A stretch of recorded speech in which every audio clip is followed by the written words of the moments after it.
तो आज हम लोग जो है ना करेंगे सेल्फ इंडक्शन। ठीक है, सेल्फ इंडक्शन जो कि बिहार बोर्ड में 2 नंबर में पूछेगा, क्या कहते हैं, डिफिनीशन लिखने के लिए। ठीक है, सेल्फ इंडक्शन और सेल्फ इंडक्टेंस का मात्रक और बीमा, ये सब ऑब्जेक्टिव में आता है। ठीक है, तो आज सब कुछ यानी कि सेल्फ इंडक्शन और सेल्फ इंडक्टेंस दोनों करेंगे। सेल्फ इंडक्शन का हिंदी होता है स्वप्रेरण। ठीक है, आज हम लोग स्वप्रेरण और स्वप्रेरकत्व, ठीक है, और उसके बाद स्वप्रेरकत्व का जो मात्रक होगा जिसको यूनिट बोलते हैं, ठीक है, और स्वप्रेरकत्व का बीमा। ठीक है, ये सब कुछ आज क्लियर करेंगे, यानी कि सेल्फ इंडक्शन से रिलेटेड आज हर चीज हम लोग पढ़ेंगे। ठीक है, तो हिंदी मीडियम वाला के लिए हो गया स्वप्रेरण, और स्वप्रेरण का डिफिनीशन होगा, स्वप्रेरण क्या होता है उसको समझेंगे, और उसके बाद स्वप्रेरण का मतलब कॉन्सेप्ट को पकड़ते हुए तब हम लोग सेल्फ इंडक्टेंस पे जाएंगे जिसको स्वप्रेरकत्व बोलते हैं। ठीक है, फिर स्वप्रेरकत्व का फॉर्मूला निकालेंगे, फिर उसका मात्रक निकालेंगे, फिर लास्ट में बीमा निकालेंगे। ठीक है, तो हेडिंग लगा लेते हैं सबसे पहले सेल्फ इंडक्शन। ठीक है, जो कि बहुत ही इंपॉर्टेंट है इंटर के लिए फिजिक्स में। ठीक है, तो सेल्फ इंडक्शन, ठीक है, सेल्फ इंडक्शन।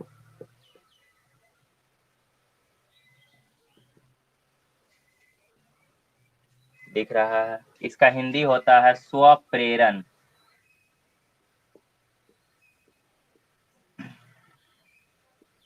ठीक है, स्वप्रेरण दिख रहा है। देखिए इसका जो नाम है ना, नाम के हिसाब से पहले समझते हैं कि इसका नाम जो है वो क्या है, वो क्या कहना चाहता है इस नाम के आधार पे। ठीक है, और हम लोग इसमें क्या करने वाले हैं। ठीक है, तो इसका पहले नाम देखते हैं। देखिए इसका नाम है सेल्फ इंडक्शन। ठीक है, सेल्फ इंडक्शन, सेल्फ का मतलब होता है स्वयं। ठीक है, जैसे माई सेल्फ, मैं स्वयं, योर सेल्फ, तुम खुद, मतलब तुम स्वयं। तो सेल्फ का मतलब होता है स्वयं। ठीक है, स्वयं, और इंडक्शन का मतलब होता है प्रेरण। ठीक है, इससे पहले, इस टॉपिक से पहले या इससे पहले वाला लेक्चर में हम लोग पढ़े थे इंडक्शन क्या होता है। इंडक्शन हम लोग समझे थे।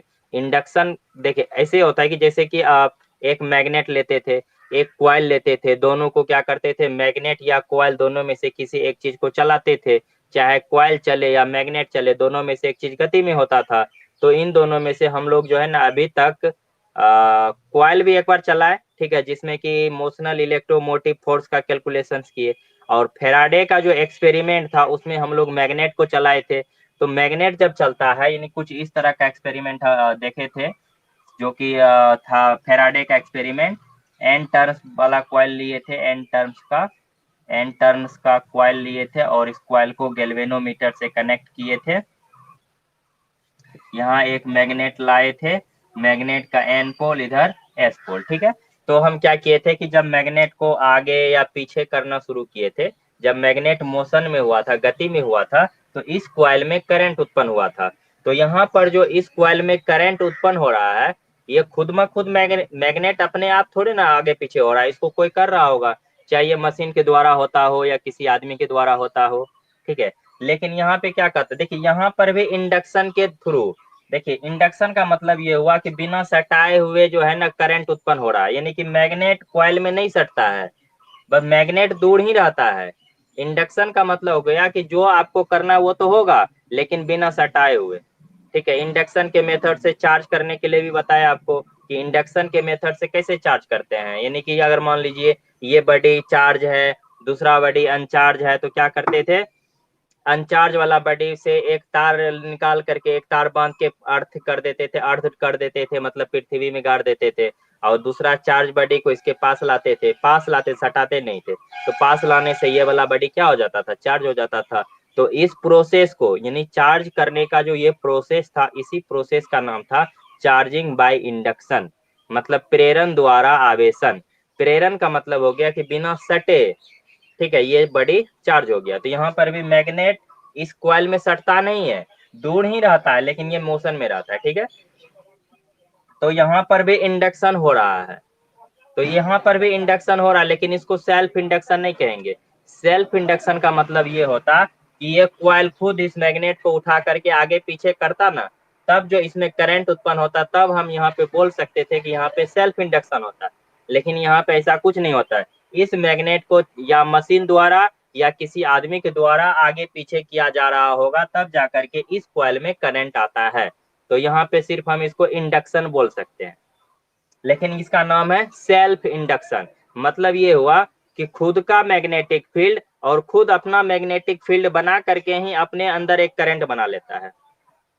यानी कि ऐसे समझिए, खुद का मैग्नेट, जैसे देखिए ये मैग्नेट है, इस मैग्नेट को जब हम मोशन में करते हैं आगे पीछे, तो इस कॉइल में करंट बनता है। और हम आपको बताएं कि करंट उत्पन्न होने से पहले इसमें इलेक्ट्रोमोटिव फोर्स बनता है। ठीक है, तो यहाँ पर जो इस मैग्नेट को हम आगे पीछे करते हैं, तो मैग्नेट का आगे पीछे होने से क्या होता है कि इस कॉइल का जो एरिया है, यानी कितना बड़ा है ये, इसका कितना बड़ा क्षेत्र है, इस क्षेत्र में मैग्नेट के गति में होने से फ्लक्स में परिवर्तन होता है। फ्लक्स में परिवर्तन मतलब अगर हम मैग्नेट को आगे करते हैं तो ज्यादा फ्लक्स बना, मैग्नेट को जब पीछे करते दूर ले जाते हैं तो फ्लक्स कम जाता है। तो जब फ्लक्स में परिवर्तन होता है, यानी कि जब चुंबकीय फ्लक्स में परिवर्तन होता है, तो चुंबकीय फ्लक्स में परिवर्तन होने के कारण जो चुंबकीय फ्लक्स, जो देखिए कौन सा चुंबकीय फ्लक्स में परिवर्तन, जो चुंबकीय फ्लक्स की किसी कॉइल से लिंक रहता है। जैसे यहाँ पे ये कॉइल है, ये चुंबक है, तो इसका मैग्नेटिक फील्ड लाइन ऐसा होगा ना, तो यहाँ इधर से निकलता हुआ मैग्नेटिक फील्ड लाइन। ठीक है, तो इस देखिए ये चुंबकीय फ्लक्स हुआ। देखिए चुंबकीय फ्लक्स के बारे में सब कुछ क्लियर है। ठीक है, तो चुंबकीय फ्लक्स क्या होता है कि इस एरिया से जितना मैग्नेटिक फील्ड लाइन टच करता है वही बना फ्लक्स। तो फ्लक्स में देखिए कॉइल से जितना फ्लक्स लिंक है, उस फ्लक्स में जितना ज्यादा चेंजिंग होगा उतना ज्यादा ईएमएफ बनेगा। ठीक है, मतलब अगर यहाँ पे फ्लक्स में चेंज हो, यानी चुंबकीय फ्लक्स अगर चेंज हो, तो चेंज का मतलब क्या, मैग्नेट पीछे हो आगे हो, पीछे हो आगे हो, तब क्या होगा, इस कॉइल में एक करंट बनता है। और करंट बनने से पहले क्या बनता है, एक ईएमएफ बनता है। तो यहाँ पे ये जो प्रोसेस है, ये जो प्रोसेस हो रहा है, कौन सा प्रोसेस, जब किसी चुंबक को या जब किसी चुंबकीय क्षेत्र में किसी कॉइल को रखते हैं, ठीक है, और चुंबकीय फ्लक्स में परिवर्तन के कारण उस कॉइल में जो ईएमएफ बनता है, ईएमएफ और विद्युत धारा बनता है। ठीक है, यानी कि ईएमएफ यानी प्रेरित ईएमएफ बोलते हैं उसको, प्रेरित विद्युत वाहक बल, और विद्युत वाहक बल के कारण इसमें एक प्रेरित विद्युत धारा बनता है। ठीक है, ठीक है, तो अब यहाँ पे ये जो प्रोसेस है ईएमएफ और, देखिए यहाँ पे इस कॉइल में जो ईएमएफ और प्रेरित विद्युत धारा बनता है, किसके कारण बनता है, चुंबकीय फ्लक्स में परिवर्तन से। देखिए यहाँ पे चुंबक सटा नहीं है, चुंबक को सटाए नहीं, सिर्फ चुंबक को मोशन में रखे हैं। तो ये जो प्रोसेस है, कौन सा प्रोसेस, जिसके कारण कि इस कॉइल में ईएमएफ उत्पन्न होता है और करंट इंड्यूस होता है, तो इसी प्रोसेस का नाम है इंडक्शन, यानी इसको बोलते हैं इलेक्ट्रोमैग्नेटिक इंडक्शन। यानी कहने का मतलब हुआ, देखिए इलेक्ट्रोमैग्नेटिक इंडक्शन मतलब हो गया कि अगर हम मैग्नेट या कॉइल दोनों में से एक चीज को मोशन में रखेंगे, ठीक है, अगर मान लीजिए कि चुंबक को ही हम गति में रखते हैं, कॉइल रखा हुआ है, और चुंबक जो है ना, अगर हम इस कॉइल के नजदीक लाएंगे तो इस कॉइल में इंड्यूस्ड करंट बनेगा और इंड्यूस्ड ईएमएफ बनेगा, मतलब प्रेरित विद्युत वाहक बल बनेगा और प्रेरित विद्युत धारा बनेगा। ठीक है, तो यही जो घटना है प्रेरित विद्युत वाहक बल बनने का, प्रेरित विद्युत धारा बनने का, इसी घटना का नाम है विद्युत चुंबकीय प्रेरण, यानी इस यूनिट का नाम है विद्युत चुंबकीय प्रेरण। यानी कि यहाँ पे इससे देखिए सेल्फ इंडक्शन कहने का मतलब वो खुद का अपना एक मैग्नेटिक फील्ड बनाएगा और उस मैग्नेटिक फील्ड के कारण खुद वो करंट जनरेट करेगा, यानी खुद उसके अंदर जो है ना फ्लक्स का चेंज होगा, यानी कि हर काम वो खुद से करेगा, हमको सिर्फ करंट दे देना है बाहर से। नहीं समझे, देखिए इंडक्शन का मतलब हो गया कि बिना सटाए हुए, यानी कि चुंबक को कॉइल में बिना सटाए ही उस कॉइल में करंट बना देना, यही होता है इंडक्शन। ठीक है, इंडक्शन मतलब हो गया कि सटेगा नहीं, दूर में ही रहेगा। ठीक है, बायोलॉजी में बोले तो क्या बोलते हैं उसको, रिप्रोडक्शन वाला चैप्टर में आता है, रिप्रोडक्शन होता है, प्रजनन को रिप्रोडक्शन बोलते हैं, जो भी हो, हिंदी में हमको याद है। जनन दो प्रकार का होता है, लैंगिक और लैंगिक। ठीक है, तो ये अलैंगिक जनन हुआ, यानी कि बिना सटे बस जनन हो गया, यानी कि चुंबक इसमें सटा भी नहीं, इसमें करंट और ईएमएफ बन गया। ठीक है, तो इसको हम लोग बोलेंगे प्रेरण। तो यहाँ पे इसका देखिए, ये जो नाम है सेल्फ इंडक्शन, मतलब ये खुद का मैग्नेटिक फील्ड बनाएगा और उस मैग्नेटिक फील्ड के कारण खुद में ही एक ईएमएफ बनाएगा और उस ईएमएफ के कारण खुद उसमें करंट बनना शुरू हो जाएगा। ठीक है, तो इसीलिए इसका नाम है सेल्फ इंडक्शन, यानी खुद ही सब कुछ कर लेता है। ठीक है, चलिए इसका पहले डिफिनेशन लिख लेते हैं, फिर इसको एक एक करके समझेंगे। ठीक है, हिंदी मीडियम वाला लिखेंगे।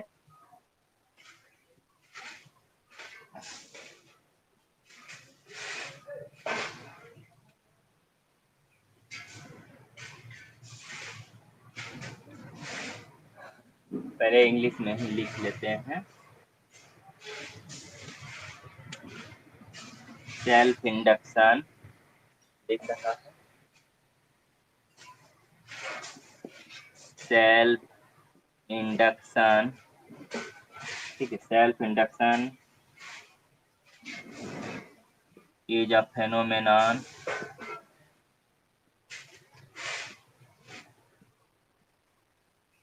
due to which a current due to which the change of electric current in the coil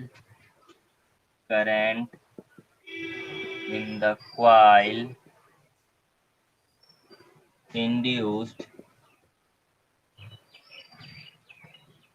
an EMF induced an EMF induced an EMF in the induced an EMF in the same coil। ठीक है, Hindi medium वाला लिखिए। लिखिए, जब किसी coil में current में परिवर्तन होता है, जब किसी कॉइल में करंट में परिवर्तन, ऐसे करंट को हिंदी में लिखिएगा। ठीक है, जब किसी कॉइल में विद्युत धारा में परिवर्तन होता है, विद्युत धारा में परिवर्तन होने के साथ चुंबकीय फ्लक्स में भी परिवर्तन होता है। ठीक है, चुंबकीय फ्लक्स में भी परिवर्तन होता है और चुंबकीय फ्लक्स में परिवर्तन होने के कारण, चुंबकीय फ्लक्स में परिवर्तन होने के कारण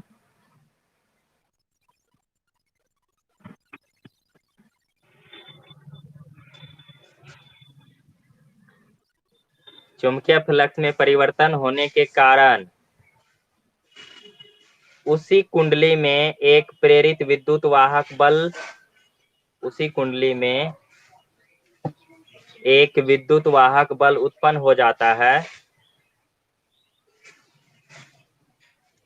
इसी घटना को, एक प्रेरित विद्युत वाहक बल उत्पन्न हो जाता है, इसी घटना को सेल्फ इंडक्शन कहा जाता है। इसी घटना को सेल्फ इंडक्शन कहा जाता है।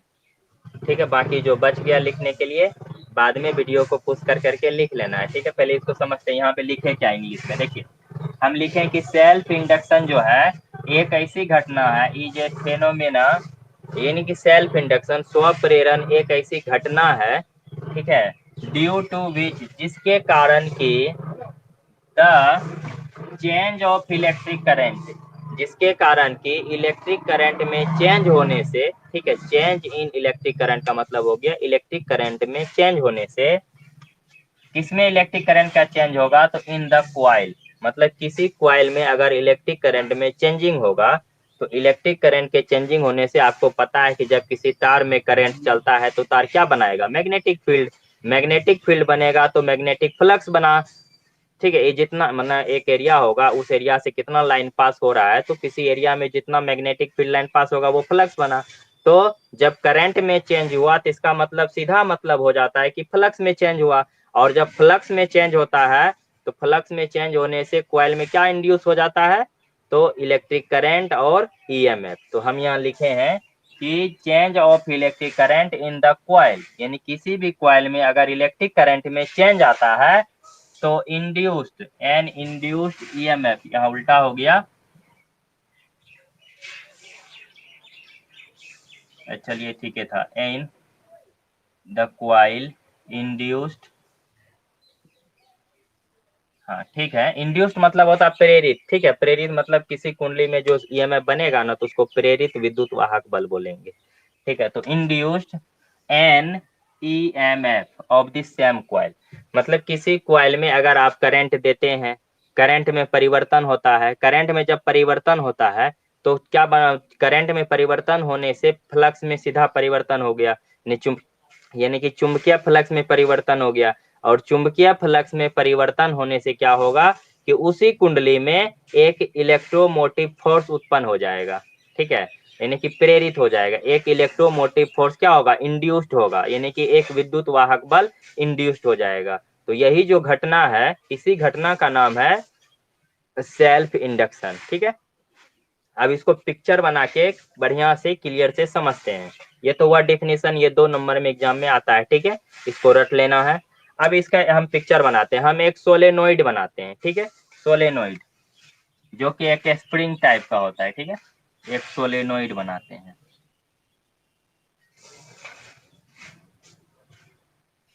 ठीक है, ये सोलेनोइड है, अच्छे तरह से दिख रहा होगा। देखिए सोलेनोइड यानी कि एक स्प्रिंग टाइप हो गया, स्प्रिंग, ठीक है। अब यहाँ पे देखिए, हम पहले एक रिंग का बात करते हैं, देखिए एक रिंग का बात कर रहे हैं, ठीक है।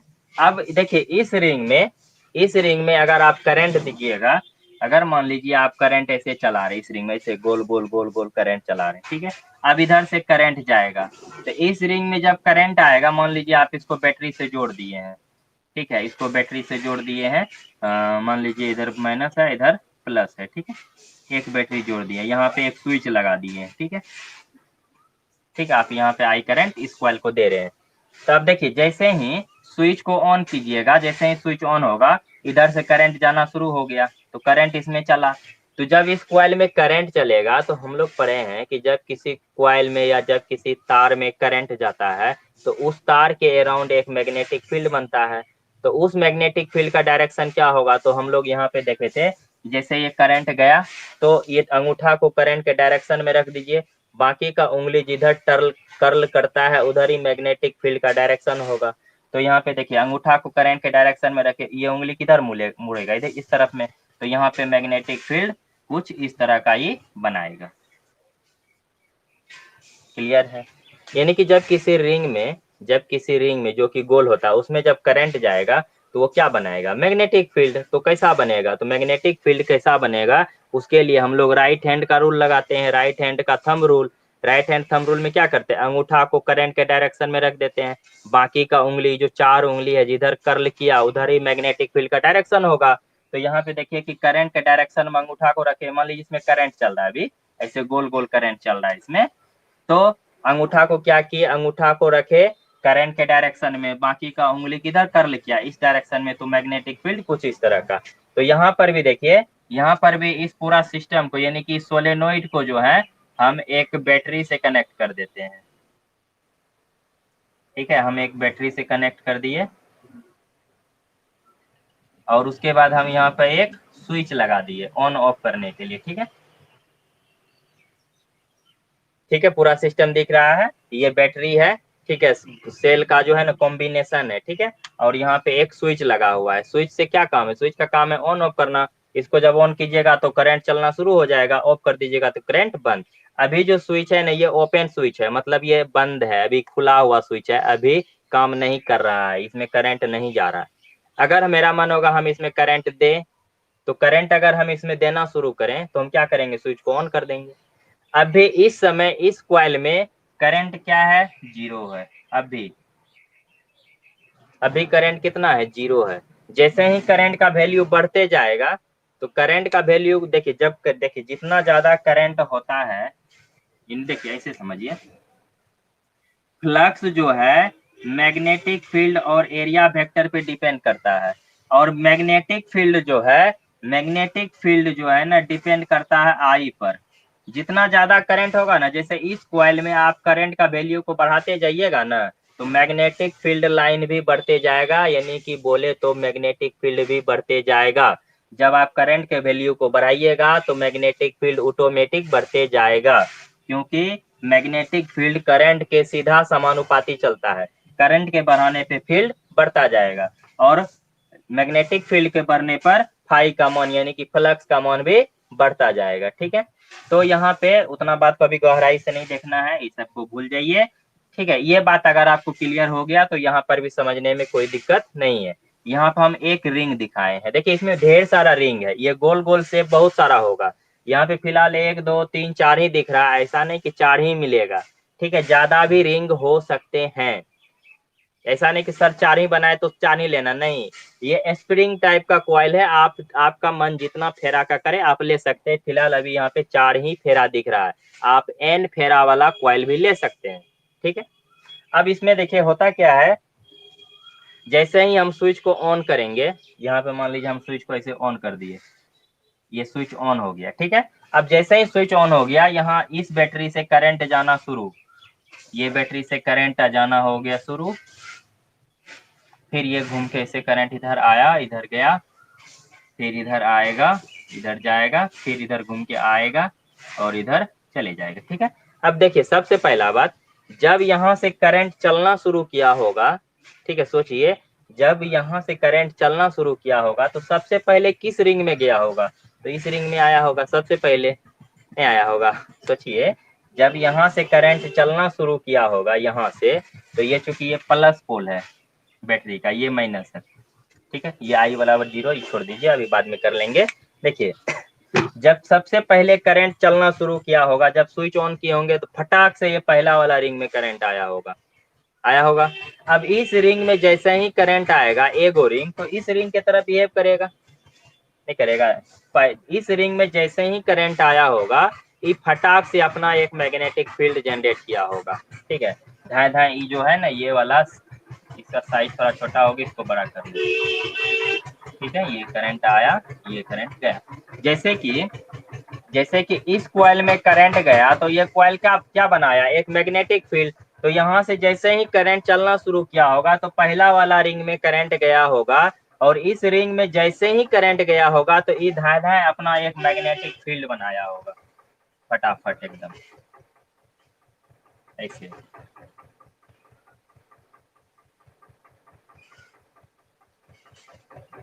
ठीक है, खुद का अपना एक मैग्नेटिक फील्ड बना लिया। और देखिए जब ये रिंग अपना मैग्नेटिक फील्ड बनाया, तो इसका मैग्नेटिक फील्ड जो इस कॉइल का जो मैग्नेटिक फील्ड लाइन हुआ, थोड़ा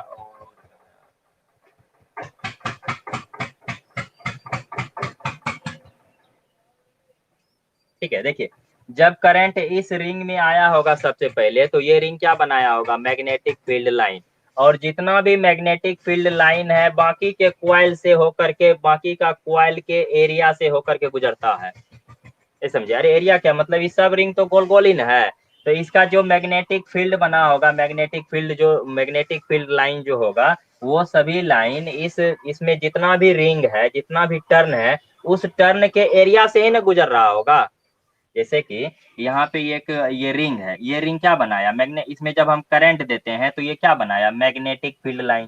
तो चूंकि यहाँ पे एक गो रिंग है, यहाँ पर एक रिंग, जैसे ये पहला वाला रिंग क्या बनाया, मैग्नेटिक फील्ड लाइन, और वो लाइन बाकी के सभी रिंग के एरिया से गुजर रहा है, नहीं गुजर रहा है।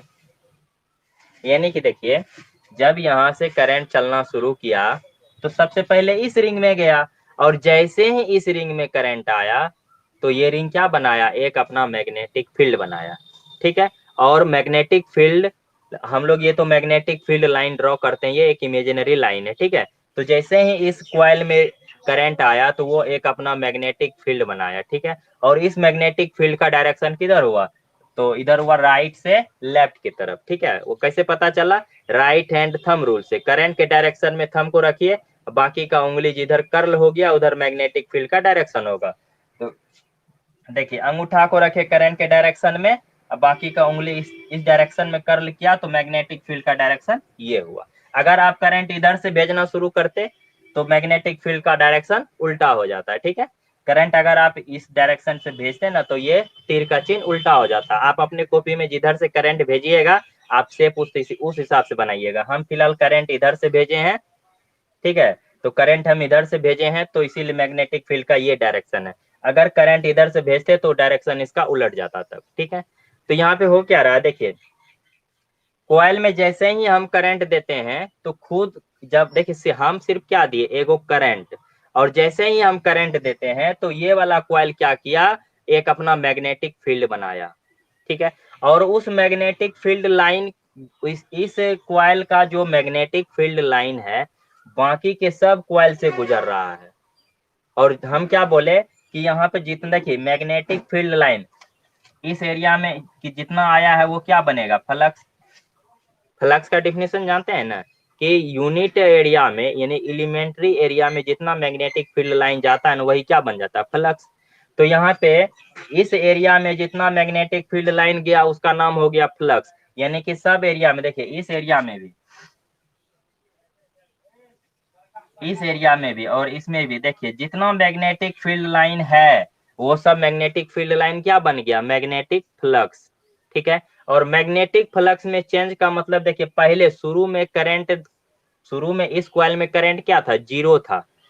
पहले करंट नहीं भेज रहे थे, बाद में धीरे धीरे धीरे धीरे करके करंट का वैल्यू को हम क्या किए, बढ़ा दिए, तो करंट में चेंज हुआ ना।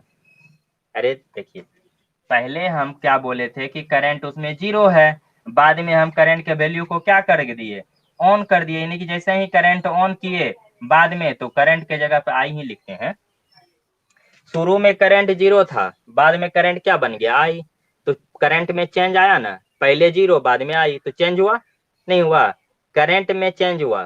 फिर से सुन लीजिए, पहले करंट कितना था, जीरो, यानी पहले कॉइल में करंट नहीं था, बाद में करंट गया तो करंट में चेंजिंग हुआ ना, पहले जीरो था अब आई है, नहीं समझे। तो करंट में चेंज हो रहा है, दिमाग लगाइए।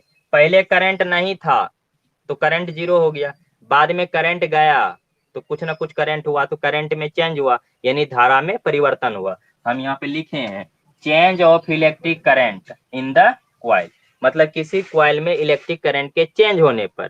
ठीक है, तो चेंज होने पे क्या होता है, एक ईएमएफ इंड्यूस हो जाता है उसी कॉइल में, तो ना होगा। देखिए तो जब करंट में चेंज आया तो पहला वाला रिंग अपना एक मैग्नेटिक फील्ड बनाया, एक मैग्नेटिक फ्लक्स बनाया, और इस फ्लक्स में जब करंट में चेंज हो रहा है, करंट में जब चेंज होगा तो मैग्नेटिक फील्ड भी चेंज होगा, और मैग्नेटिक फील्ड में जब चेंज आएगा तो मैग्नेटिक फ्लक्स ऑटोमेटिक चेंज हो जाएगा।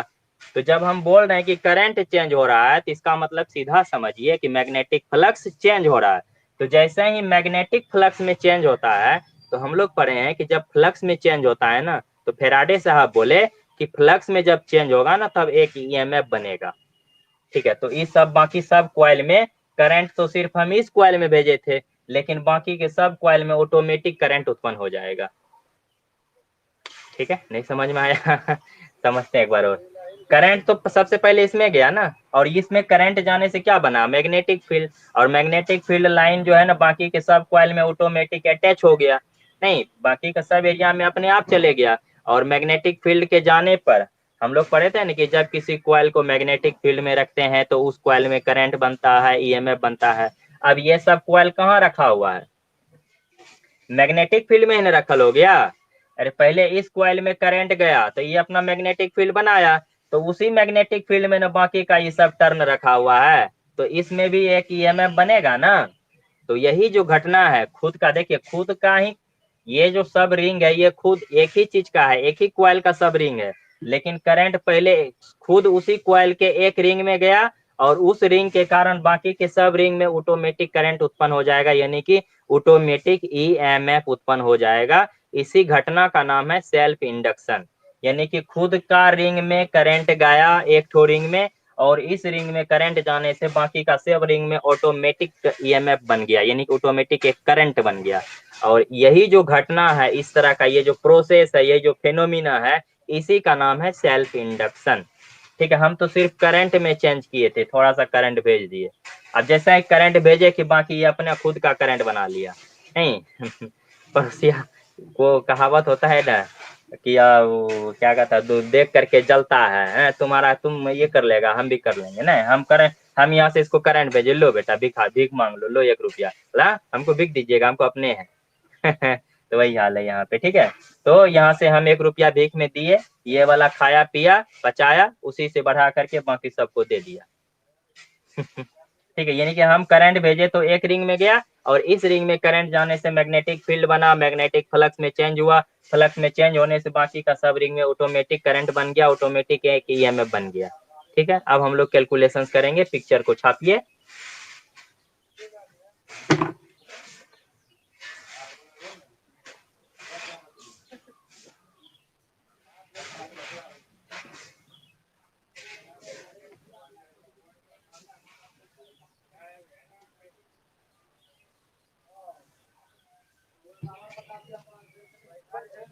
चलिए, अब हम लोग जो है, अब इसका थोड़ा सा कैलकुलेशंस करते हैं। ठीक है, अब ये सेल्फ इंडक्शन, देखिए सेल्फ इंडक्शन से रिलेटेड हर चीज कंप्लीट हुआ, आपको कॉन्सेप्ट क्लियर में आ गया, मतलब क्लियर से समझ में आ गया होगा, इतना हमको विश्वास है, आशा भी है कि समझ में आ गया होगा। ठीक है, कॉन्सेप्ट कुछ नहीं है, बस खुद एक क्वाइल है, उस क्वाइल के एक रिंग में करंट भेजते हैं, एक रिंग में करंट में परिवर्तन होने से बाकी का जितना भी रिंग है, उस क्वाइल का जितना भी टर्न है या जितना भी फेरा है तार का, उस सब फेरा में ऑटोमेटिक एक ईएमएफ बन जाता है। ठीक है, तो खुद का करंट जनरेट करना, हम एक बार करंट भेजे हैं, एक बार करंट भेजने से वो खुद अपना अपना करंट बना लेता है। ठीक है, खुद अपना अपना एक ईएमएफ बना लेता है।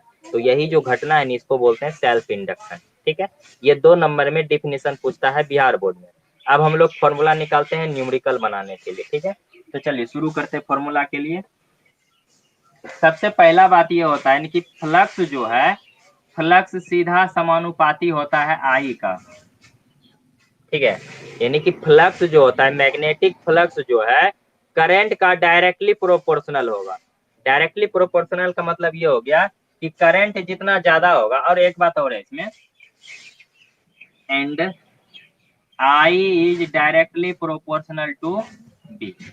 नहीं, देखिए जब किसी तार में आप करंट दीजिएगा, जैसे मान लीजिए कि हमारे पास एक तार है, मान लीजिए ये तार है, इसमें आप करंट दे रहे हैं। ठीक है, तो आप जितना ज्यादा करंट दीजिएगा मैग्नेटिक फील्ड उतना ज्यादा बनेगा, क्योंकि मैग्नेटिक फील्ड करंट का डायरेक्टली प्रोपोर्शनल होगा, मतलब चुंबकीय क्षेत्र विद्युत धारा का समानुपाती होता है।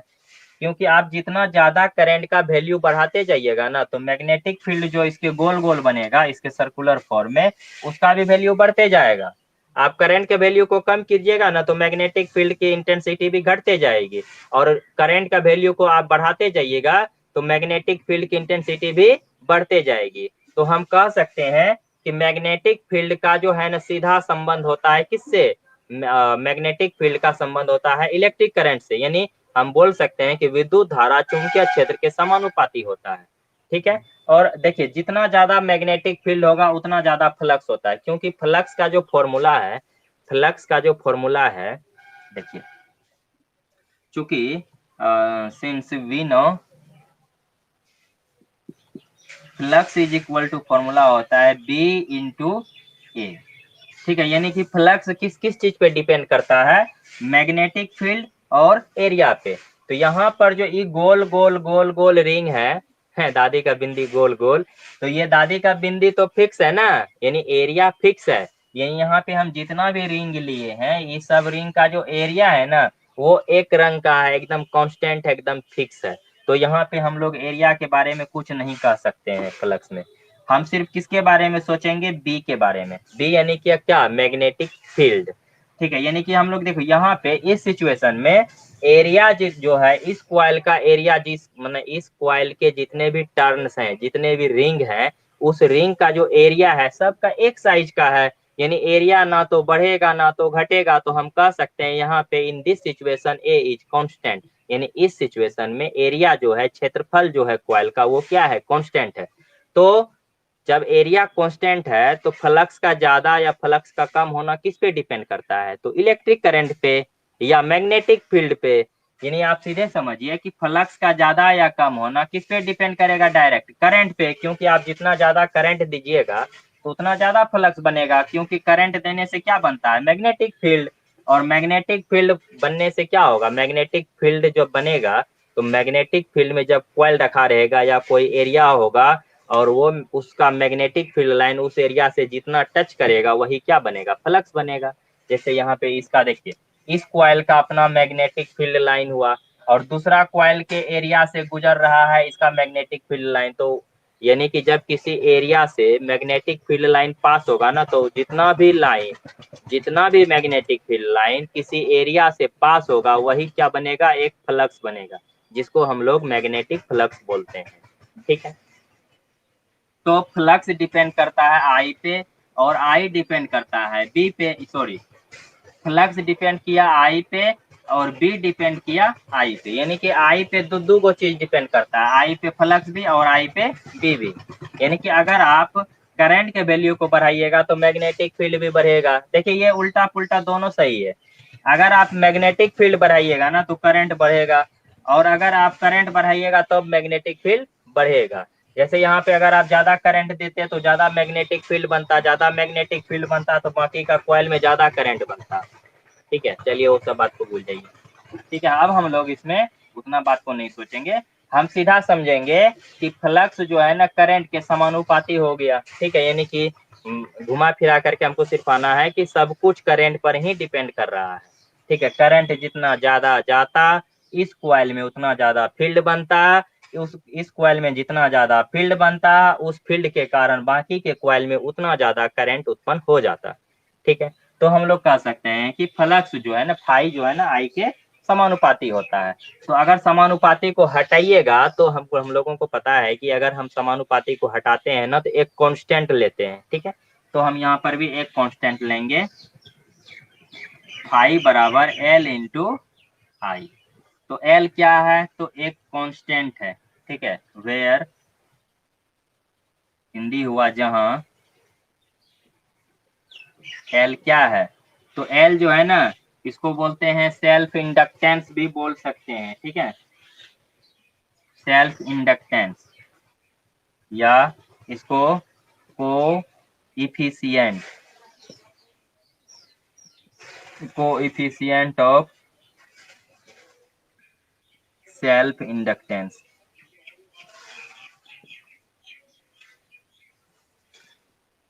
ठीक है, सेल्फ इंडक्टेंस।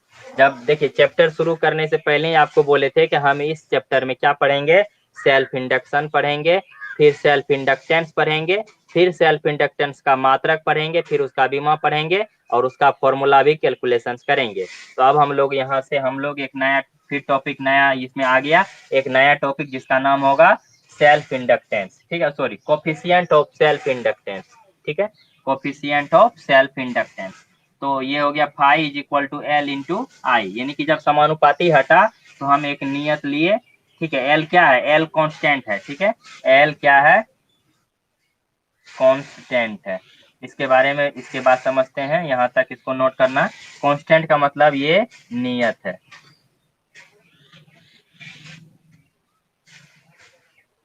इसको हिंदी में बोलते हैं स्वप्रेरण का गुणांक हुआ। ठीक है, स्वप्रेरकत्व भी बोल सकते हैं इसको, स्वप्रेरण गुणांक, स्वप्रेरण गुणांक। इसको नोट कीजिए, आगे करते हैं फिर।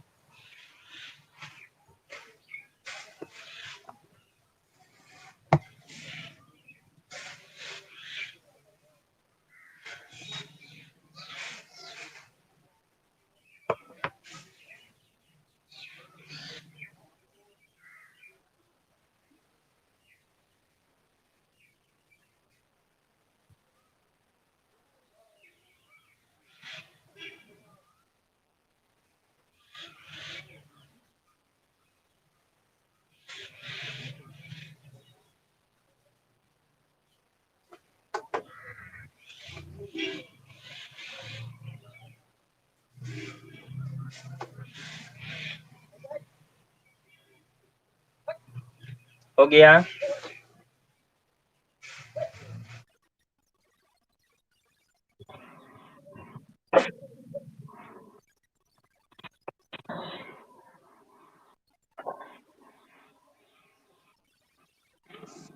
चलिए अब इसका आगे का कहानी शुरू करते हैं। सेल्फ इंडक्टेंस सेल्फ इंडक्शन को सॉल्व करते करते अब एक नया टॉपिक आया है सेल्फ इंडक्टेंस, या उसी का दूसरा नाम है coefficient of self inductance, coefficient of self induction. ठीक है, तो अब हम लोग हेडिंग लगाते हैं।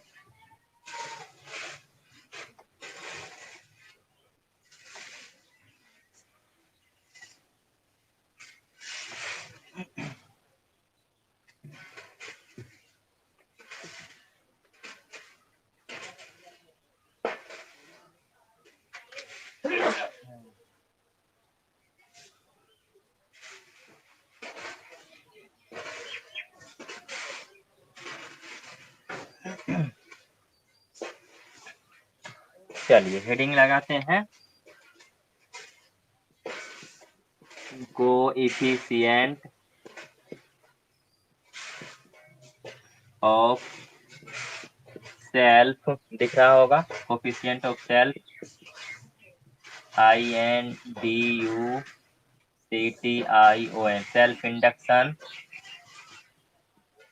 या इसी का दूसरा नाम है सिंपल वे में सेल्फ इंडक्टेंस भी इसको बोलते हैं। ठीक है, सेल्फ इंडक्टेंस, सेल्फ इंडक्टेंस। ठीक है, इसका हिंदी होता है स्वप्रेरकत्व, स्वप्रेरकत्व। इससे पहले पढ़ रहे थे हम लोग स्वप्रेरण, अब हम लोग पढ़ेंगे स्वप्रेरकत्व। स्वप्रेरकत्व क्या होता है, ठीक है, उसके बारे में पढ़ेंगे, फिर उसका वैल्यू कितना होता है, फिर उसका मात्रक, फिर उसका विमा। ठीक है, तो आज के लेक्चर में हम इसको क्लियर करेंगे। चलिए, इसको बोलते हैं हम लोग स्वप्रेरकत्व,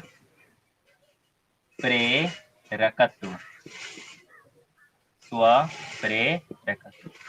ठीक है, स्वप्रेरकत्व या स्वप्रेरण गुणांक भी बोल सकते हैं, स्वप्रेरण गुणांक।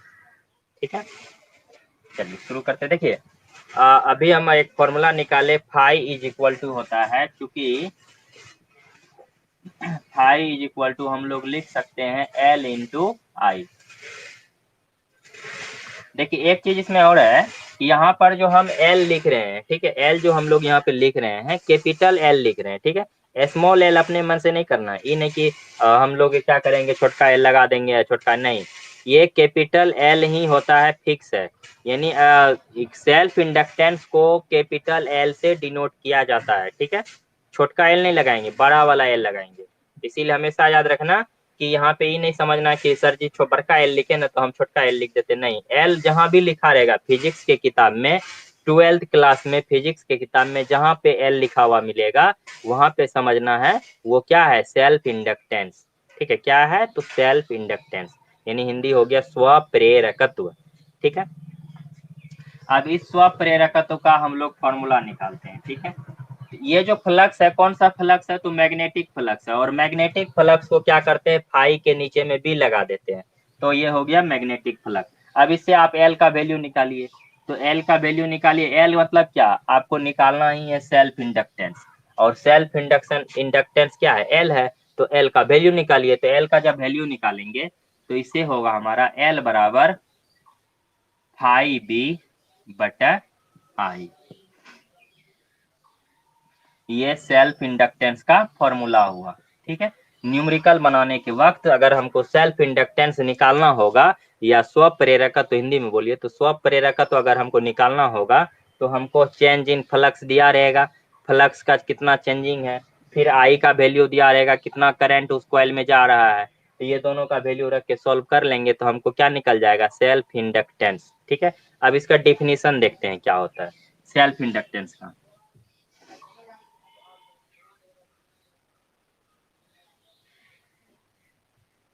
इसका डिफिनीशन होगा, देखिए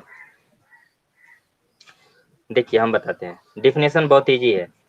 देखिए अगर हम करंट को 1 एम्पियर कर दें, करंट 1 एम्पियर कर दें, देखिए करके दिखाते हैं आपको, करके दिखाते हैं। इफ यदि I is equal to 1 ampere, then यदि I का मान 1 एम्पियर हो जाए तब L किसके बराबर हो जाएगा, तो L बराबर हो जाएगा फाई बी का, ना होगा। अगर आप नीचे में यहाँ पे 1 रख दीजिएगा तो 1 बटा फाई बी बराबर फाई बचेगा, तो L बराबर कितना हो गया, फाई, तो L बराबर हो गया फाई यानी फाई बी क्या है, फाई क्या है कि फ्लक्स में चेंज, फाई क्या है, फ्लक्स में चेंज, या इसको बोलिए मैग्नेटिक फ्लक्स। तो यानी कि जब आप किसी कॉइल में 1 एम्पियर का करंट देते हैं, तब उस समय उस कॉइल में जितना फ्लक्स लिंक रहेगा उसी फ्लक्स का नाम होगा सेल्फ इंडक्टेंस। ये समझे, फिर से सुनिए। जब हम किसी कॉइल में 1 एम्पियर का करंट देंगे, तब उस समय उस कॉइल में जितना फ्लक्स लिंक होगा उसी फ्लक्स को स्वप्रेरकत्व कहा जाएगा, या उसी फ्लक्स को स्वप्रेरकत्व कहा जाता है। फिर से सुन लीजिए, देखिए। जब किसी कुंडली में 1 एम्पियर की विद्युत धारा प्रवाहित की जाती है, तब उस समय उस कुंडली में जितना चुंबकीय फ्लक्स संबद्ध रहेगा उसी फ्लक्स को स्वप्रेरकत्व कहा जाता है। ये हुआ इसका डिफिनीशन। फिर से सुनिए, अगर करंट 1 एम्पियर हुआ तो यहाँ जब नीचे 1 दीजिएगा तो सिर्फ 5 ही बचेगा भाग लगा के, नहीं 5 ही/1 तो 5 ही हुआ, तो L बराबर हो गया 5 ही। तो इसको हम लिखेंगे कैसे, तो हम लिखेंगे कि जब I बराबर 1 एम्पियर होगा तब L बराबर 5 का होगा। मतलब ये हुआ कि जब किसी कुंडली में आप 1 एम्पियर का करंट देते हैं, ठीक है, 1 एम्पियर का करंट जब किसी कुंडली में दीजिएगा, तो उस 1 एम्पियर के करंट से जो फ्लक्स बनेगा, जो फ्लक्स की उस कुंडली में लिंक होगा बन करके, उसी फ्लक्स को हम लोग क्या बोलेंगे, तो सेल्फ इंडक्टेंस बोलेंगे। ठीक है, यानी कि अगर हम यहाँ पे हम 1 एम्पियर का करंट दौड़ाना शुरू करें, यानी इस बैटरी से हम 1 एम्पियर का करंट भेजे, तो 1 एम्पियर के करंट आने से यहाँ पे कुछ ना कुछ फ्लक्स बनेगा ना। तो जो फ्लक्स यहाँ पे बनेगा ना, जो भी फ्लक्स इससे लिंक होगा इस सब एरिया से, उसी फ्लक्स का नाम होगा सेल्फ इंडक्टेंस। ठीक है, तो इसका डिफिनीशन हिंदी में तो हो गया, इंग्लिश में लिख देते हैं। हिंदी मीडियम वाला रिकॉर्डिंग को बाद में पीछे करके लिखेंगे, बाकी इंग्लिश में नोट कीजिए।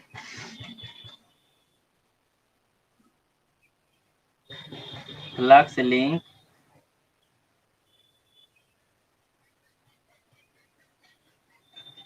with flux linked with per unit charge per unit electric current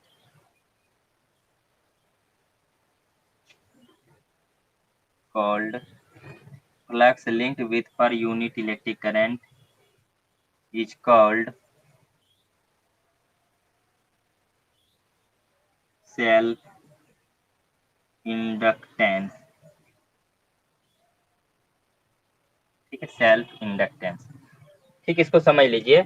जब किसी कॉइल में हम 1 एम्पियर का करंट देंगे, तब उस समय उस कॉइल में जितना फ्लक्स लिंक होगा उसी फ्लक्स का नाम होगा सेल्फ इंडक्टेंस, यानी कि स्वप्रेरकत्व।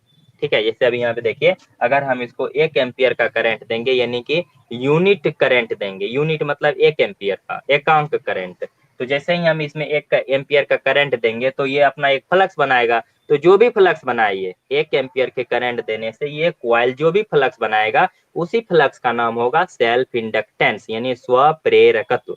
ठीक है, तो ये हो गया हमारा फॉर्मूला, सॉरी ये डिफिनीशन हो गया कि flux linked with per unit electric current. यानी देखिए, फ्लक्स लिंक पर मना बटे होता है, ठीक है, पर यूनिट इलेक्ट्रिक करंट, यानी एकांक इलेक्ट्रिक करंट से जो फ्लक्स लिंक होगा किसी कॉइल में उसी का नाम होगा सेल्फ इंडक्टेंस। ठीक है, इसको नोट कीजिए।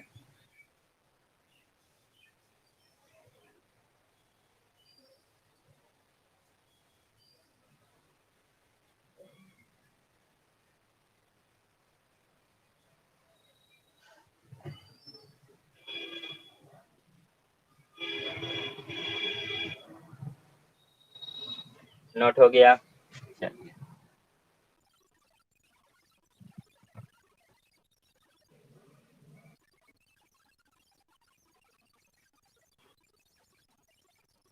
देखिए, अब जो है ना यहाँ पे फेराडे का लॉ लगाएंगे। ठीक है, फेराडे का देखिए, फ्लक्स में चेंज होने से एक ईएमएफ इंड्यूस होता है। ठीक है, तो ये कौन बताया था, तो फेराडे बताए थे कि एक ईएमएफ इंड्यूस्ड होता है। तो अब यहाँ पे हम लोग फेराडे का लॉ अप्लाई करेंगे और देखेंगे कि उसके हिसाब से इंडक्टेंस का क्या वैल्यू आता है। ठीक है, तो अकॉर्डिंग टू फेराडेज लॉ, या फिर हिंदी वाला लिखेंगे फेराडे के नियम से, ठीक है। हम लोग इंग्लिश में लिखते हैं according to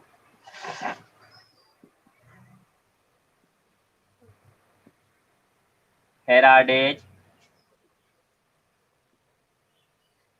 according to Faraday's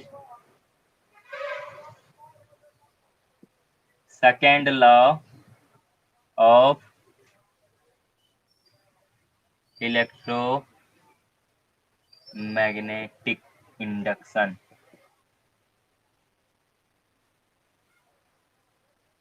ठीक है, मतलब इलेक्ट्रोमैग्नेटिक इंडक्शन से संबंधित जो फेराडे का दूसरा नियम है, उस नियम का हम लोग बात कर रहे हैं, ठीक है। तो फेराडे का इलेक्ट्रोमैग्नेटिक इंडक्शन से संबंधित दो गो नियम था, तो जिसमें हम लोग जो है ना दूसरे नियम का बात करेंगे। तो दूसरा नियम क्या था? तो दूसरा नियम था कि जब किसी कॉइल में फ्लक्स में परिवर्तन होता है, जब किसी कॉइल के फ्लक्स में परिवर्तन होता है तो उस कॉइल में एक ईएमएफ बनता है, और वो ईएमएफ फ्लक्स जितना फ्लक्स में चेंज होता है, यानी कि फ्लक्स में परिवर्तन की दर के समानुपाती होता है। यही दूसरा नियम था। यानी कि कहने का मतलब ये था कि ईएमएफ जो इंड्यूस होता है किसी कॉइल में, वो समानुपाती होता है फ्लक्स में चेंज का। ये हमारा था फेराडे का इलेक्ट्रोमैग्नेटिक इंडक्शन का दूसरा लॉ, ठीक है, सेकेंड लॉ। या इसको हम लोग समानुपाती हटा के अगर एक नियत ले लिया जाए तो इसको हम लोग बराबर में ऐसे लिख सकते हैं कि E इज इक्वल टू होता है सीधा डी फाई बटे डी टी। अब यहाँ पे पूछना है कि सर समानुपाती ऐसे डायरेक्ट हटा दिए। देखिए, जब कहीं जब कुछ कांस्टेंट नहीं मिले ना, तो एक कांस्टेंट ले लिया जाता है, ठीक है। तो यहाँ पे देखिए, यहाँ पे हम एक कांस्टेंट ले लिए हैं, ठीक है, यानी कि इसको एक से गुना कर दिए, तो उतना ही रह गया। तो ई बराबर हो गया डी फाई बटा डी टी, ठीक है। एक से गुना करके हम दोनों बगल बराबर कर दिए, तो ये हो गया ई बराबर डी फाई बटा डी टी। यही है फेराडे का इलेक्ट्रोमैग्नेटिक इंडक्शन का दूसरा नियम, ठीक है। अब यहाँ पे डी फाई बटे डी टी है। फाई का वैल्यू अभी अभी हम लोग निकाल चुके हैं। फाई इज इक्वल टू अभी तुरंत हम निकाले हैं, इससे तो 4-5 मिनट पहले। फाई इज इक्वल टू होता है एल इंटू आई। ये फॉर्मूला अभी जस्ट हम निकाले हैं, ठीक है। Phi is equal to L into I. अब इस इक्वेशन में फाई की जगह पे एल इंटू आई रख दीजिए, ठीक है। तो रख देते हैं तो ये क्या बन जाएगा? E इज इक्वल टू हो जाएगा डी, अब फाई की जगह पे एल इंटू आई बटा डी टी, ठीक है। अब यहाँ पे देखिए डिफरेंशिएशन हो रहा है, तो डिफरेंशिएशन जो है ना, कांस्टेंट नंबर का डिफरेंशिएशन नहीं होता है। तो इसमें कांस्टेंट कौन है, अब वेरिएबल कौन है, मतलब कौन नियत रहता है और कौन बदलते रहता है। तो देखिए, एल हम इससे पहले जब जिस समय एल इंटर किया इस टॉपिक में, इस चैप्टर में, तो वहां पे लिखे थे कि एल क्या है? एल है कोफिशिएंट ऑफ सेल्फ इंडक्शन, ठीक है, या इसको सेल्फ इंडक्टेंस बोलते हैं। और उसी के जस्ट नीचे लिखे हैं एल क्या है? कांस्टेंट है। मतलब किसी भी कुंडली का जो सेल्फ इंडक्टेंस यानी कि स्व प्रेरकत्व होता है, वो क्या है? एक नियत राशि है, ठीक है, यानी कि एक कांस्टेंट है। तो जब एल कांस्टेंट है तो डिफरेंशिएशन करने वक्त एल जो भी चीज कांस्टेंट होता है उसको आगे लिखा जाता है। तो हम इसको लिख सकते हैं E is equal to L into D I बटा डी टी। करंट तो वेरिएबल है, तो करंट का डिफरेंशिएशन होगा। करंट वेरिएबल का मतलब करंट में चेंज होता है। शुरू शुरू में बोले थे करंट में चेंज होता है, मतलब करंट का वैल्यू बदल रहा है। तो करंट का वैल्यू बदल रहा है, तो किसके सापेक्ष? समय के सापेक्ष। तो करंट का वैल्यू समय के सापेक्ष बदल रहा है। यानी एक हमारे पास एक फेमस फॉर्मूला बन करके आया ईएमएफ का, E is equal to L into D I बटा डी टी। ये डी आई बटा डी टी क्या है? तो डी आई बटा डी टी है करंट में चेंज, यानी कि टाइम के रिस्पेक्ट में करंट में परिवर्तन, ठीक है। तो ये एक हमारा एक फेमस फॉर्मूला बन के आया, E is equal to L dot L into D I बटा डी टी। ये एक फेमस फॉर्मूला है ईएमएफ का, ठीक है, एक फेमस फॉर्मूला। अब इसमें देखिए, इससे भी न्यूमेरिकल सॉल्व होगा। यानी अगर आपको ईएमएफ निकालने के लिए कहेगा तो करंट में चेंज देगा और इंडक्टेंस का वैल्यू देगा, ठीक है। और इस हिसाब से, इस इक्वेशन के हिसाब से आप एल का भी मान निकाल सकते हैं। तो कैसे निकालिएगा? तो चलिए यहाँ पे लिखते हैं। देखिए, एल का मान आप कैसे निकालिएगा?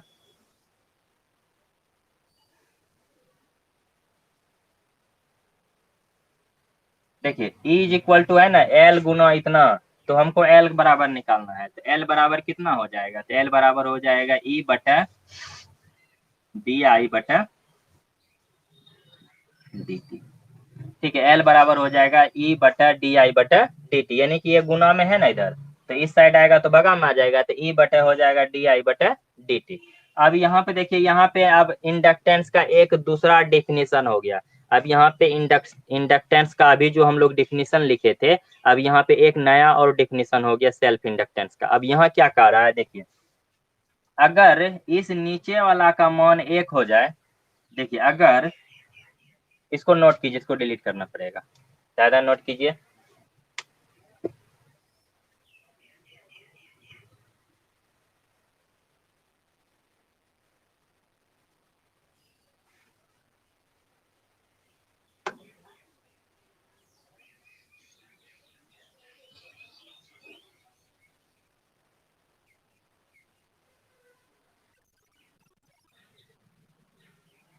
हो गया।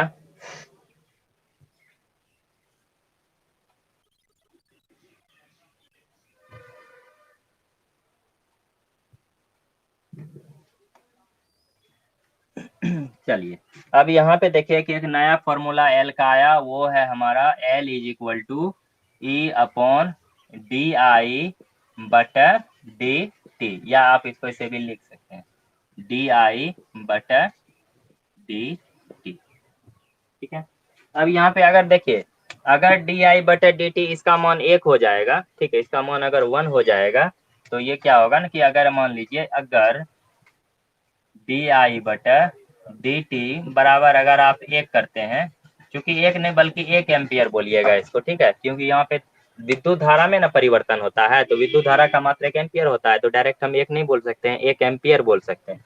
यानी अगर करंट में समय के सापेक्ष चेंज 1 एम्पियर हो, ठीक है, 1 एम्पियर, तो उस समय क्या होगा कि जब यहाँ पे नीचे 1 रखिएगा ना, तो एल इज इक्वल टू ई आ जाएगा। नहीं समझे? अगर करंट का जो परिवर्तन है समय के सापेक्ष, यानी कि डी आई बटा डी टी, उसका मान अगर 1 रखिएगा, यहाँ पे जब इसका वैल्यू 1 हो जाएगा ना, तो एल बराबर हो जाएगा कितना, ई। ठीक है, एल बराबर हो जाएगा ई। यानी कहने का मतलब ये हुआ कि अगर अगर विद्युत धारा में 1 एम्पियर का परिवर्तन हो, यानी कि विद्युत धारा में प्रति सेकंड 1 एम्पियर का अगर परिवर्तन होता है, तब उस समय उस क्वाइल में जो ईएमएफ बनेगा, वो ईएमएफ कितना के बराबर हो जाएगा, उस क्वाइल के इंडक्टेंस के बराबर। पल्ला नहीं पड़ा होगा बात, देखिए फिर से सुनिए। अगर किसी कुंडली में प्रति सेकंड 1 एम्पियर का धारा में परिवर्तन होता है, ठीक है, माने कि 1 सेकंड में, यानी देखिए होता क्या है, ये जो हम लिखे ना डी आई बटे डी टी बराबर 1 एम्पियर, इसका मतलब ये हो गया कि प्रति सेकंड या तो 1 एम्पियर धारा बढ़ेगा या प्रति सेकंड 1 एम्पियर का धारा घटेगा। फिलहाल जो हम यहाँ पे +1 लिखे हैं, इसका मतलब हुआ कि प्रति सेकंड 1 एम्पियर का धारा बढ़ रहा है। ठीक है, प्रति सेकंड 1 एम्पियर का धारा बढ़ेगा। अगर हम यहाँ पे लिख दे डी आई बटे डी टी बराबर -1, तो इसका मतलब ये हो जाएगा कि प्रति सेकंड जो है ना 1 एम्पियर का धारा कम हो रहा है। ठीक है, तो हम यहाँ पे प्लस माइनस कुछ नहीं, हम यहाँ पे सीधे समझते हैं कि प्रति सेकंड अगर किसी क्वाइल में में 1 एम्पियर का धारा हो, मतलब एक प्रति सेकंड किसी क्वाइल में धारा में जो परिवर्तन हो 1 एम्पियर का हो, तब उस क्वाइल में जो ईएमएफ उत्पन्न होगा, वो ईएमएफ क्या किसके बराबर होगा, उस क्वाइल के प्रेरकत्व के बराबर होगा। ठीक है, एल के बराबर होगा। ठीक, चलिए, अब यहाँ से ये हो गया आपको जो है ना दो फाइनल, देखिए एल का 2 फाइनल फॉर्मूला आ गया हमारा। एक तो फॉर्मूला ये हो गया फेमस फॉर्मूला एकदम, एल का ये एक फॉर्मूला हो गया, इसको बक्सा में बंद कर लीजिए। अब आगे का फिर बात करते हैं।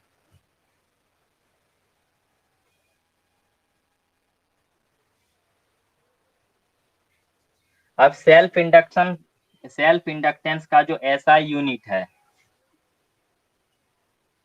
SI unit of self inductance is Henry. SI unit of self inductance is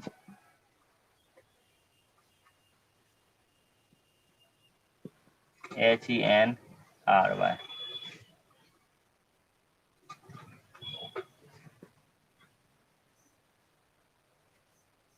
ठीक है, यानी कि स्व प्रेरकत्व का जो एसआई मात्रक होता है ना वो होता है हेनरी। ठीक है, स्व प्रेरकत्व का एसआई मात्रक क्या होता है? हेनरी। हेनरी एक वैज्ञानिक के नाम है। ठीक है, और इन्होंने ही ये सब चीज का खोज किया है, इसीलिए इसी के सम्मान पर जो है ना सेल्फ इंडक्टेंस का मात्रक रखा गया है। ठीक है, सेल्फ इंडक्टेंस यानी कि स्व प्रेरकत्व का जो एसआई मात्रक है वो होता है हेनरी। ठीक है, स्व प्रेरकत्व यानी कि सेल्फ इंडक्टेंस का जो एसआई यूनिट है वो होता है हेनरी, यानी एल का मात्रक हो गया हेनरी।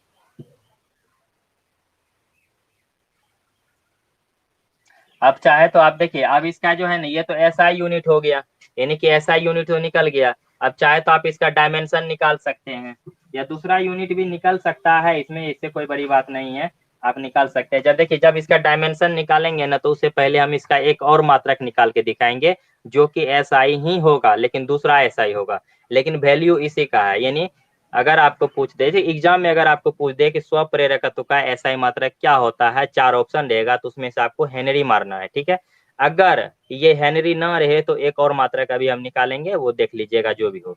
ठीक है, और इसका बीमा भी निकालेंगे। तो चलिए हम लोग पहले बीमा निकालते हैं, यानी स्व प्रेरकत्व की बीमा निकालेंगे। ठीक है, डायमेंशन ऑफ सेल्फ इंडक्टेंस। ठीक है,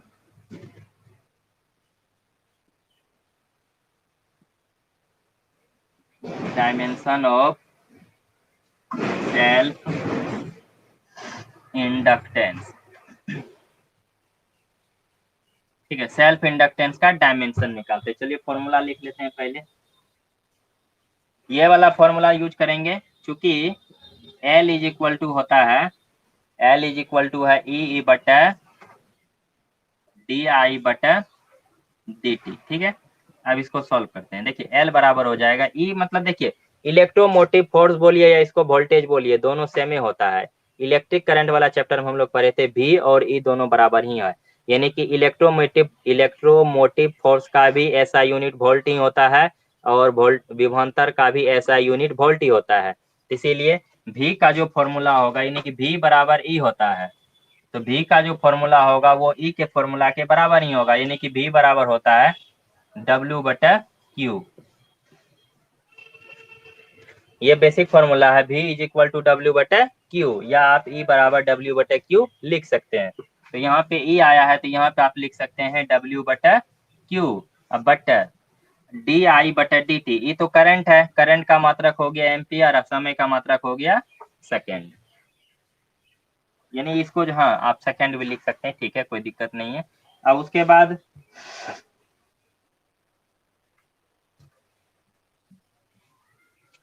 ठीक है, ऐसे लिख सकते हैं W बटा क्यू बटा ए बटा आप चाहे तो डायरेक्ट डायमेंशन भी लिख सकते हैं, ना चाहे तो आप डायरेक्ट मात्रक लिख करके बाद में डायमेंशन रख लीजिएगा। ठीक है, इसको मिटाते हैं तब आगे का काम करते हैं।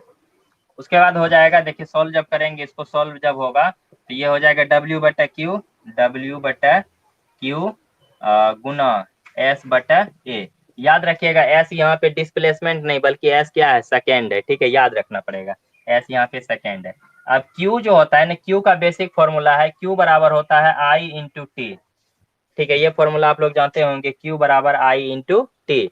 इस क्यू के जगह पे आई इंटू टी रखेंगे। ठीक है, तो इस क्यू की जगह पे आप डायरेक्ट रख लेते हैं, यहाँ पहले एक स्टेप में क्यू लिख लेते हैं, उसके बाद एल इज इक्वल टू आ जाएगा हमारा डब्ल्यू बटा आई इंटू टी और इंटू एस बटा ए, या L is equal to W बटा आई तो विद्युत धारा हो गया, विद्युत धारा का मात्रक एम्पियर, समय का मात्रक सेकेंड गुना सेकेंड बटा एम्पियर। तो ये सेकेंड सेकेंड से कैंसिल हो जाएंगे। ठीक है, तो इधर अब लिखते हैं, तो एल इज इक्वल टू हो जाएंगे हमारे, दिख रहा है, ठीक है, एल इज इक्वल टू कितना हो जाएगा डब्ल्यू बटा ए, यानी कि देखिए डब्ल्यू बटा ए गुना ए ना बचेगा, तो डब्ल्यू बटा ए का स्क्वायर, ये ऊपर में डब्ल्यू है मतलब ये क्या है, कार्य है। ठीक है, तो कार्य है तो कार्य का मात्रक होता है जूल, और ये तो एम्पियर है, ये है तो जूल पर एम्पियर, यानी इंडक्टेंस का जो है प्रेरकत्व का दूसरा मात्रक हो गया जूल प्रति एम्पियर स्क्वायर। ठीक है, दूसरा मात्रक हो गया, तो हम यहाँ पे अनदर, अच्छा अनदर हम बाद में लिख लेंगे, पहले बीमा निकाल लेते। ठीक है, बीमा ना निकालना है, तो एल इज इक्वल टू हो जाएगा, जिसका बीमा निकाल तो उसको बड़ी ब्रैकेट में रख लेते हैं, तो ये हो जाएगा डब्ल्यू ए का -2, क्योंकि ए नीचे में +2 है, ऊपर करेंगे तो ए पर पावर -2 हो जाएगा। अब कार्य का बीमा रख दीजिए यहाँ पे, तो कार्य का बीमा हो जाएगा कितना, तो कार्य का बीमा M2L2S2 होता है, ML2T-2 होता है, ठीक है। कार्य का बीमा W का जो बीमा होता है वो होता है ML2T-2 और ए पे पावर हो गया -2, तो ये हो गया बीमा किसका, ये बीमा हो गया सेल्फ इंडक्टेंस का, ठीक है।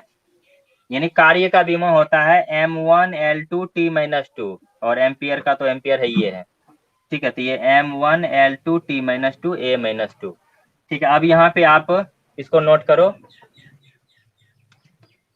ये तो हो गया लिखा हुआ।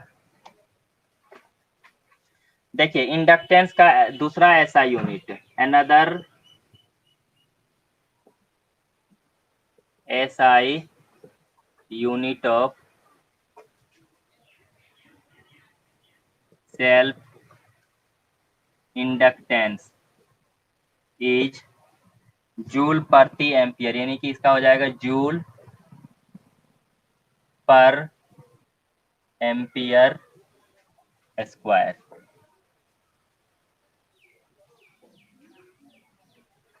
जूल पर एम्पियर स्क्वायर, ठीक है, जूल पर ampere square.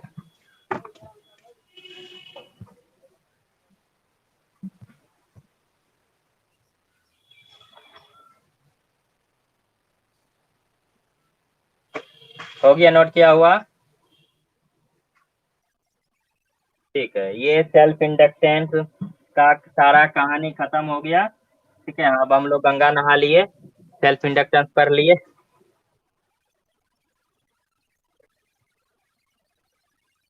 Shivani Kumari absent हो करके आती है, कहाँ जाती है, नानी गाँव गई थी क्या, नानी गाँव,